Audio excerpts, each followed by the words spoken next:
الحمد لله رب العالمين والصلاة والسلام على سيد الأنبياء والمرسلين وعلى آله وصحبه ومن استنى بسنته إلى يوم الدين. اللهم اجعلنا منهم ومن الذين آمنوا وعملوا الصالحات وتواصوا بالحق وتواصوا بالصبر آمين يا رب العالمين. ثم أما بعد، السلام عليكم ورحمة الله تعالى وبركاته. ولمن خاف مقام ربه جنتان فبأي آلاء ربكما تكذبان ذواتا أفنان فبأي آلاء ربكما تكذبان رب اشرح لي صدري ويسر لي أمري واحلل عقدة من لساني يفقهوا قولي آمين يا رب العالمین. پہلے تو اللہ تعالیٰ نے بتا دیا کہ جو اللہ تعالیٰ کے سامنے کھڑے ہونے سے ڈرتا رہا ہے اس کے لیے 2 جنتیں ہیں. کھڑے ہونے سے اشارہ نماز کی طرف بھی ہے. ہم اصل میں اللہ تعالیٰ کے سامنے کھڑے ہوتے ہیں نماز میں، اور اس نماز میں ہمیں خدا کا خوف ہونا چاہیے اور جنت کی خواہش ہونی چاہیے. اگر انسان اللہ تعالیٰ کے سامنے کھڑا رہا ہے نمازوں میں، اس کو پھر اس دن کے کھڑے ہونے کا خوف آتا رہے گا کہ جس طرح ابھی میں غیب میں اللہ تعالیٰ کے سامنے کھڑا ہوں، خشی الرحمن بالغیب، ایک دن آئے گا کہ اللہ تعالیٰ میرے سامنے ہوگا اور مجھے کھڑا ہونا پڑے گا. اور اگر اس کو اس کی فکر رہے گی تو پھر اس دنیا میں فکر کا مطلب ہوگا کہ اگلی دنیا میں کوئی فکر نہیں ہوگی. دوسری بات یہاں پر جو بڑی خوبصورت ہے، اب جنت کے دروازے کھل چکے ہیں اور اب آپ اندر جا رہے ہیں. اب ہمیں سین اندر لے جایا جا رہا ہے. اور یہاں پر جو کہا ہے نا کہ تمہیں 2 جنتیں دوں گا، اور جب 2 جنتوں کا وعدہ دیا، اللہ تعالیٰ اپنے رب کے سامنے کھڑا ہے اور اس کو اناؤنس کیا جا رہا ہے تجھے تو 2 جنتیں ملنے والی ہیں، جاؤ. پھر کہا جائے گا فَبِأَيِّ آلَاءِ رَبِّكُمَا تُكَذِّبَانِ. بالکل نیا مزاج ہے اب اس آیت کا. اب تم دونوں، میننگ جو جنوں کے مسلمان ہیں، جو انسانوں کے مسلمان ہیں، ان سے کہا جائے گا اب تم کون سی نعمتیں جھٹلاؤ گے. یعنی تم بھی پوری نعمتوں کو نہیں مان سکے تھے. تم ساری زندگی شکر میں بھی گزار لو، تمہیں پھر بھی پوری نعمتوں کا احساس نہیں ہوگا. اب دیکھو تم کون کون سی نعمتوں کا تمہیں احساس ہوگا، کیا کیا تمہارے ساتھ کیا، کون کون سے گناہوں کو معاف کیا ہے، کون سی غلطیوں کو اور کوتاہیوں کو بالکل مٹا کے رکھ دیا ہے، اور کتنا عظیم الشان تمہیں آگے سے اجر دیا ہے. 2 جنتیں. انسان کو اندازہ ہو جائے گا وہ اس کا بالکل سرے سے مستحق ہی نہیں تھا. میں تو شکر گزار تھا ہی نہیں اس مقابلے میں جو مجھے ملا ہے. اس کو سمجھ لیجئے کہ یہاں تکذیب کیا ہے کہ اللہ تعالیٰ کی نعمتیں، قدرتوں کی جو ایک اپریشیشن آئے گی اس دن. دیکھیے میں کسی سے کہتا ہوں کہ یہاں پہ کھدائی شروع کر دو، میں پیسے دوں گا. یہاں 2 فٹ کھدائی سوراخ بنا دو زمین میں، بیک یارڈ میں یا مٹی میں بنا دو، یہ لو شول، شروع ہو جاؤ. اب وہ جب کھدائی کرے گا اس کو کیا اندازہ ہوگا کہ میں آدھے گھنٹے میں مکمل کر لوں گا. چلو $20 دے دے گا، 30 دے دے گا، 40 دے دے گا، کتنے دے دے گا. اب وہ ختم کرتا ہے، میں اس کو $1 ملین دیتا ہوں. پاگل نہیں ہو جائے گا خوشی سے؟ اتنا سا میں نے کام کیا، یہ مل رہا ہے مجھے. اگر اسے پہلے پتا ہوتا تو وہ کس محنت سے اور کس خوشی سے وہ کام کر رہا ہوتا. اب مجھے یہ بتائیں، اگر میں کسی سے کہوں 10 فٹ کا سوراخ یہاں پر لگاؤ، کام میں لگ جاؤ، یہ جب کر لو گے نا نیچے، میں تمہیں $1 دوں گا. اس نے کیا کام کرنا ہے؟ یا تو کرنا ہی نہیں ہے، کرے گا تو بہت سستی سے کرے گا. مجھے کیا ملنا ہے اس کے بعد، دھوپ میں مرنے کے بعد. اسی سے میں کہوں تو $2 ملین مل رہے ہیں، یہ کر لو کام. وہ دن رات نہ اس کو بھوک لگنی ہے نہ پیاس لگنی ہے، ساری فون بند ہوگا اس کا، ایئرپلین موڈ پہ. اس نے کھدائی کرنی ہے اور باقی سب ختم. کیوں؟ اتنا بڑا تحفہ ملنے والا ہے، اتنا بڑا اجر ملنے والا، اتنے سے کام کا اتنا بڑا، پھر تو باقی سب لحاظ ہی نہیں رہتا انسان کو. اس بات کو سمجھ لیں، جس نے جنت کا وعدہ سمجھ لیا نا، اس کو ایک بات سمجھ میں آ جائے گی، اتنے سے کام کرنے کو کہا ہے، اتنا بڑا تحفہ دیا آگے جا کے، اتنا بڑا اجر دیا ہے. ہمیں ہوتا یہ ہے، ہمیں اس اجر کے سائز کا اندازہ نہیں ہے. کیونکہ ہمیں اس کے سائز کا اندازہ نہیں ہے اور اس میں کانفیڈنس نہیں ہے، وہ ہماری محنت بھی سست پڑ جاتی ہے. اگر واقعی اندازہ ہوتا نا، سستی نہ پڑتی. کس چیز کی طرف جا رہا ہے انسان، کون سے تحفے کی طرف بھاگ رہا ہے، کون سے وعدے کی طرف بھاگ رہا ہے. یہ سب ایمانیات کی باتیں ہیں. جتنا آپ کے دل میں اللہ کے وعدے کا اعتماد ہوگا، اتنا ہی آپ کے اعمال میں فرق آنا شروع ہو جائے گا. آپ کے انتھوزیازم میں، آپ کی انرجی میں فرق آ جائے گا. نماز بدل جائے گی، آپ کی قرآن کی قرات بدل جائے گی، آپ کے اخلاق، بات کرنے کا طریقہ، صبر، سب آسان ہو جائے گا. ساری مشکلیں آسان ہو جائیں گی. جو چیز پہلے لگتی تھی میں کبھی کر ہی نہیں سکتی، وہ ایک دم سے انسان تیار ہو گیا کہ میں کر رہا ہوں. آپ اندازہ کریں، ابھی مجھے جنت نہیں ملی، آپ کو جنت نہیں ملی. میں مثال دے رہا ہوں آپ کو کوئی خط دیتا ہے، پتہ نہیں کوئی انکل تھا آپ کو پتہ نہیں تھا کوئی انکل ہے آپ کا، وہاں سے لیٹر آ گیا اٹرنی کا کہ اس کی ڈیتھ ہو گئی ہے، اس نے اپنی انہیریٹنس میں، اپنی ول میں، اس نے اکیلے آپ کو اس نے اپنا ایئر بنایا ہے، اور یہ مینشن ہے اور یہ پراپرٹی ہے نیو یارک سٹی میں اور یہ بلڈنگ ہے اس کا کرایہ ہے اور یہ ایسٹس ہیں, یہ سائننگ پیپرز ہوں گے 30 دن کے بعد, ڈیٹ دے دی آپ کو, اس دن کے بعد آپ ملینئر ہیں. ابھی آپ کرائے کے ایک اسٹوڈیو میں 3 روم میٹس کے ساتھ رہ رہے ہیں, ابھی آپ ٹیکسی چلا رہے ہیں, ابھی آپ 3 دن پرانا پیزا کھا رہے ہیں. وہی حالات, آپ کے حالات ابھی 30 دن تک نہیں بدلنے, لیکن وہ 30 دن جو خوشی میں گزریں گے نا, روز وہ بندہ نکال کے کس چیز کو دیکھے گا؟ وہ خط کو, وہ تصویروں کو. 25 دن رہ گئے. اور وہ جو پہلے پیزا کھا کے روتا تھا نا کہ یہ کیا بکواس کھا رہا ہوں, دل ہی نہیں چاہ رہا, وہ اس کی زندگی میں کوئی چیز نہیں بدلی سوائے وعدے کے, کچھ نہیں بدلا سوائے وعدے کے. لیکن اتنا خوش کبھی آپ نے دیکھا ہی نہیں ہوگا. نہ اس کو گرمی کی شکایت, نہ کھانے کی شکایت, نہ مزدوری کی شکایت, نہ بھوک کی شکایت, نہ بیماری کی, کوئی شکایت نہیں. اور کوئی اس کو گالیاں دے دے, دھکا مار دے, زیادتی کر لے, کر لو جو کرنا ہے, کیا ہے, مجھے تو جو ملنے والا تمہیں نہیں پتا, جو مجھے پتا ہے نا وہ دیکھنا ذرا. اس کے دماغ میں ہے, اب تو اس کو کوئی فکر ہے ہی نہیں. یہ اللہ کا وعدہ ہے, اس پر اگر ایمان پکا ہو جائے نا تو دنیا کی مشکلیں آسان ہو جاتی ہیں. یہ کیا چیز ہے اس کے مقابلے میں, جو مجھے ملنے والا ہے اس کے مقابلے میں یہ تو بہت چھوٹی سی قیمت ہے. یہ مصیبت تو کچھ بھی نہیں ہے, یہ تو میں کبھی بھی سننے کو تیار ہو جاؤں. وعدہ جو کیا ہوا ہے, یہ ایمان کا تحفہ کسی کو مل جائے نا, اداسی زندگی سے ختم ہو جاتی ہے, ڈپریشن ختم ہو جاتی ہے, امید صحیح جگہ پر لگ جاتی ہے, لوگوں سے امید ختم ہو جاتی ہے, پیسوں سے امید ختم ہو جاتی ہے, کام سے امید ختم ہو جائے. ان چیزوں بری غلط چیزوں میں ہم امید ڈال دیتے نا پوری, ٹھیک ہے وہ چیزیں اپنی جگہ بھی ایک نعمت ہیں, لیکن اس میں پورا انسان جب پورا اپنے آپ کو گرا دیتا ہے نا کہ اس کے بغیر تو میں خوش ہو ہی نہیں سکتا, وہ نہیں رہتا, پھر وہ کوئی مسئلہ نہیں ہوتا.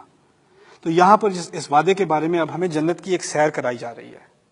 ذواتا افنان, دونوں جنتیں ایسی ہوں گی جب تم داخل ہوگے تو بڑی بڑی شاخوں والی, یعنی درخت جو بہت عرصے سے بڑے ہوتے رہے.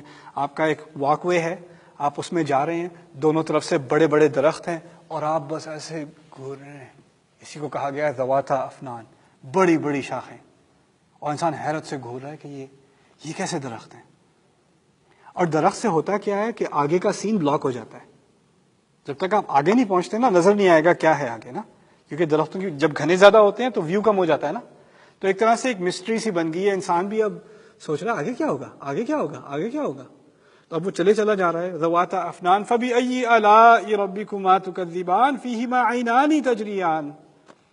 اب کن نعمتوں کا انکار کرو گے, ان دونوں میں دیکھنا دو چشمے بہتے ہوئے. ابھی وہ واک وے سے آگے تھوڑا گئے, کیا ڈسکور کیا, کیا سامنے آیا, 2 چشمے بہ رہے ہیں, واٹر فالس, عینانی تجریان. کچھ لوگوں نے بائی دا وے 2 جنتوں کے بارے میں کہا ہے. یہاں 2 جنتوں کا ذکر اس لیے ہے کہ ایک جنت انسانوں کی اور ایک جنت جنوں کی, کیونکہ آپ جنت میں پہنچ گئے اور وہاں جن نظر آ گیا تو آپ کہیں گے میں غلط ایڈریس پہ تو نہیں آ گیا. تو امام آلوسی کہتے ہیں کہ 2 جنتوں کا ذکر اس لیے کہ 2 الگ الگ ہاؤسنگ سچویشن ہے. ہمیں کوئی پارک میں بیٹھے ہیں اور وہاں صاحب پہ جن نظر آ جائے تو پھر ہم کہیں یہ کیا ہو رہا ہے بھائی, کمپلینٹ فائل کرنی پڑے گی فرشتوں سے. تو ان کو اپنی جنت دی گئی ہے, ہمیں اپنی جنت دی گئی ہے. اس کی طرف اشارہ پہلے بھی کر دیا تھا, جس طرح تھا 2 بڑے بڑے سمندر بنائے, وہ ایک دوسرے کو کراس نہیں کرتے, یاد ہے نا, ٹھیک ہے. تو اسی طرح وہ دنیا, اس عالم میں بھی 2 جنتیں, ان کی الگ اور ان کی الگ. اس بات پہ بھی میرا دل ٹھکتا ہے کہ اس بات میں کچھ وزن ہے اس آیت کی تاویل میں. خیر, تو اب اندازہ کیجئے یہ ایک ایسی قوم سے بات ہو رہی ہے جو صحرا میں رہتی ہے, اور اس کو یہ جسے کہتے ہیں اردو میں سنہرے خواب دکھائے جا رہے ہیں. درخت اتنے بڑے بڑے, آگے سے چشمے پانی کے. آپ جب جاتے ہیں لوگ کتنے پیسے خرچ کرتے ہیں ویکیشن پہ جانے کے لیے. کسی اورینٹلسٹ نے لکھا تھا, نودیکی نے لکھا تھا اس کے بارے میں, قرآن کے بارے میں. یہ قرآن یہ وہ ان پڑھ جاہل صحرا میں تپنے والے عربوں کے لیے آیا تھا. تو ان کو کس چیز سے لالچ دی ہے کہ تمہیں باغ ملیں گے اور پھل ملیں گے اور پانی ملے گا, تو وہ اسی سے خوش ہو گئے. یہ تو ان لوگوں کے جو بیکورڈ لوگ ہوتے ہیں نا, ان کے خوش کرنے کی چیزیں ہیں, سوفسٹیکیٹڈ لوگوں کے خوش کرنے کی چیزیں نہیں ہیں. میں کہتا ہوں, میں نیو یارک سٹی میں نے کام کیا ہے کارپوریٹ میں, وہاں پہ اگر آپ CEO کے آفس میں جائیں 50ویں فلور پہ، اس نے وہاں آرٹیفیشل واٹر فال لگایا ہوا ہے. وہ ویکیشن پہ جاتا ہے تو ہوائی جاتا ہے پانی میں، درختوں میں. کیوں جا رہا ہے وہاں؟ کیوں جا رہا ہے؟ کہیں اور کیوں نہیں جاتا؟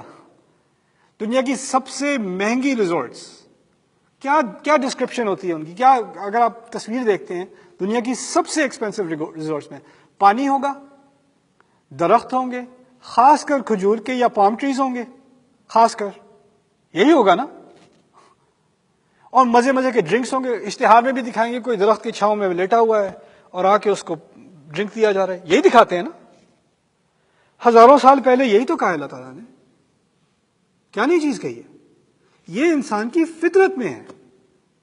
یہ جنت کی خواہش، چلتے پانی کو دیکھنا، اس سے جو راحت انسان کو ملتی ہے، سکون ملتا ہے، بیٹھا ہو، لیٹا ہو، درختوں کی چھاؤں ہو، پھل ہو، نوکر چاکر ہو، سروس ہو رہی ہو، اور کیا چاہیے بھائی؟ مزے. تو یہاں پر جو بات کی گئی ہے وہ انسان کی فطرت میں، صرف اربوں کے لیے نہیں، انسان کی فطرت میں ہے. تو کہا ہے اب آگے تھوڑا آگے نکلے تو واٹر فال آ گیا.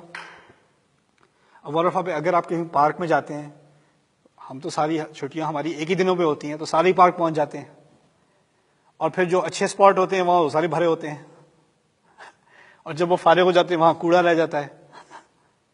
آپ کا اپنا پرائیویٹ واٹر فال، اپنی پرائیویٹ سپیس، وہاں پانی کے پاس بیٹھے. فَبِأَيِّ آلَاءِ رَبِّكُمَا تُكَذِّبَانِ فِيهِمَا مِن كُلِّ فَاكِهَةٍ زَوْجَانِ. اب کس باتوں کا انکار کرو گے؟ یہاں تو ہر طرح کے خوش کرنے والے پھل، اور ہر پھل کی دو ورائٹیز، ریگولر اور ڈائٹ. دو طرح کے سیب، دو طرح کے مالٹے، دو طرح کے ہر چیز، دو طرح کی. یہ بھی ٹرائی کر لیں، یہ بھی ٹرائی کر لیں. دوسری جگہ قرآن میں بتا دیا هَذَا الَّذِي رُزِقْنَا مِن قَبْلُ.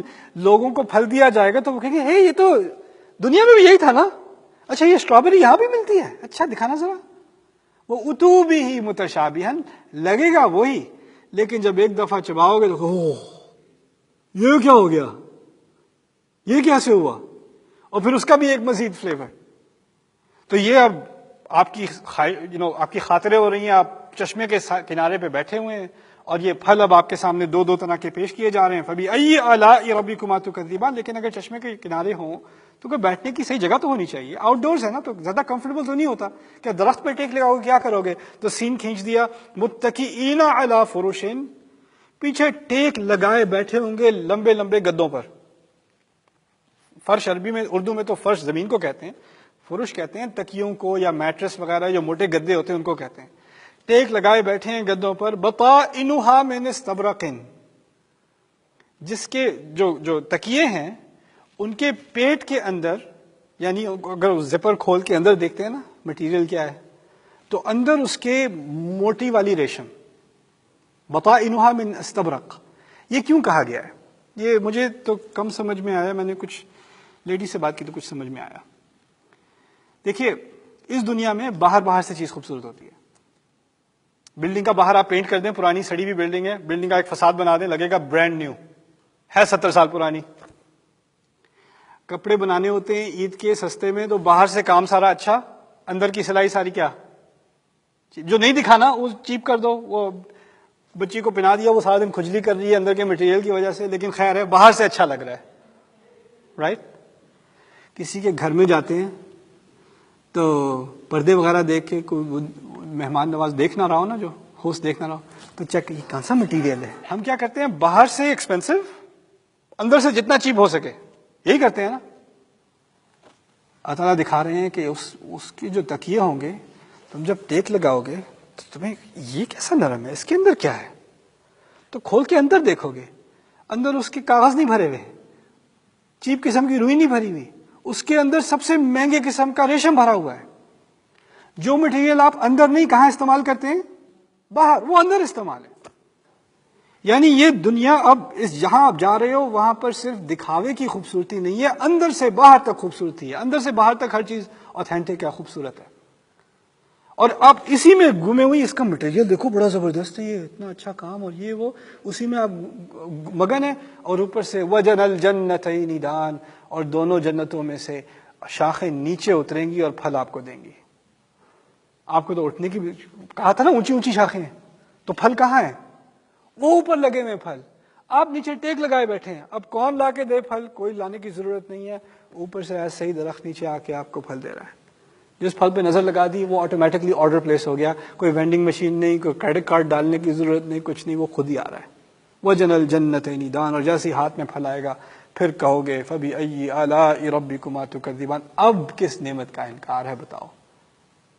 اب انسان کہے گا کہ میں نے جو کچھ بھی کیا کچھ بھی نہیں تھا، میں تو ناشکرا ہی تھا، ساری زندگی شکر میں گزار دی، پھر بھی کہے گا میں تو ناشکرا ہی تھا اس کے مقابلے میں. سبحان اللہ. اللہ تعالیٰ ہمیں جنت نوازے. بارک اللہ لی ولکم فی القرآن الحکیم ونفعنی وإیاکم بالآیات والذکر الحکیم.